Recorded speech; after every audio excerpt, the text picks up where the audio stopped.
মৃত্যুকে স্মরণ রাখার উপকারিতা। তফসিরে কুরতুবীতে আছে, যে ব্যক্তি মরণকে বেশি বেশি স্মরণ করে তার তিনটি দামি জিনিস অর্জিত হয়। প্রথমত, অতি তাড়াতাড়ি তার তওবা নসিব হয়। দ্বিতীয়ত, দুনিয়ার স্বল্প নিয়ামতের উপর তার সন্তুষ্টি লাভ হয়। তৃতীয়, ইবাদতের স্বাদ অর্জিত হয়। কোনো এক সময় বিশ্বনবী সাল্লাল্লাহু আলাইহি ওয়াসাল্লাম জানাজার নামাজে এসে দেখেন কিছু লোক হাসাহাসি করছে। তিনি বললেন, তোমরা যদি জীবনের স্বাদ ছিন্নকারী মৃত্যুকে বেশি বেশি মনে করতে, তাহলে আমি তোমাদের যে অবস্থায় দেখছি অবশ্যই তা থেকে বিরত থাকতে।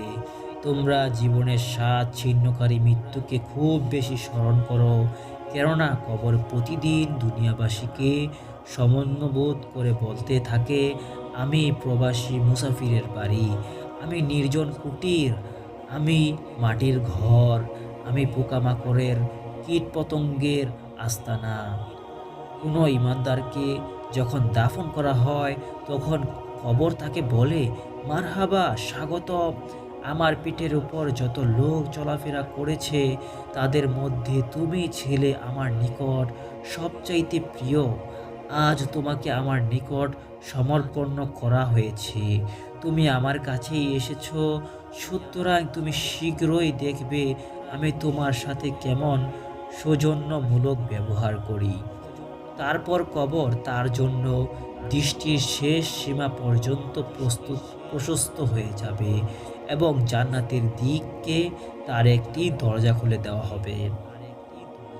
আর অপরাধী, পাপী কিংবা কাফেরকে দাফন যখন করা হয় তখন কবর তাকে বলে, তোমার আগমন অশুভ হোক এবং তোমার জন্য স্বাগতম নেই, কেননা আমার উপর যত লোক চলাফেরা করেছে তাদের মধ্যে তুমি ছিলে আমার নিকট সবচাইতে ঘৃণিত ও অপ্রিয়। আজ তোমাকেই আমার নিকট সমর্পণ করা হয়েছে, তুমি আমার নিকট ফিরে এসেছো, সুতরাং শীঘ্রই দেখবে আমি তোমার সাথে কেমন জঘন্য আচরণ করি। এই বলে সে সংকুচিত হয়ে যাবে এবং তার একেবারে চেপে যাবে, ফলে তার পাঁজরের হাড়সমূহ পরস্পরের মধ্যে ঢুকে যাবে। এ সময় রাসূলুল্লাহ সাল্লাল্লাহু আলাইহি ওয়াসাল্লাম এক হাতের আঙ্গুল সমূহ অপর হাতের আঙ্গুলে ঢুকিয়ে বললেন, এভাবে। তিনি আরও বললেন, তার জন্য এইরূপ ৭০টি অজগর সাপ নিয়োগ করা হবে। এর মধ্যে একটি সাপও যদি পৃথিবীতে একবার ফু দেয় তাহলে এতে কোনো কিছু উপনীত হবে না।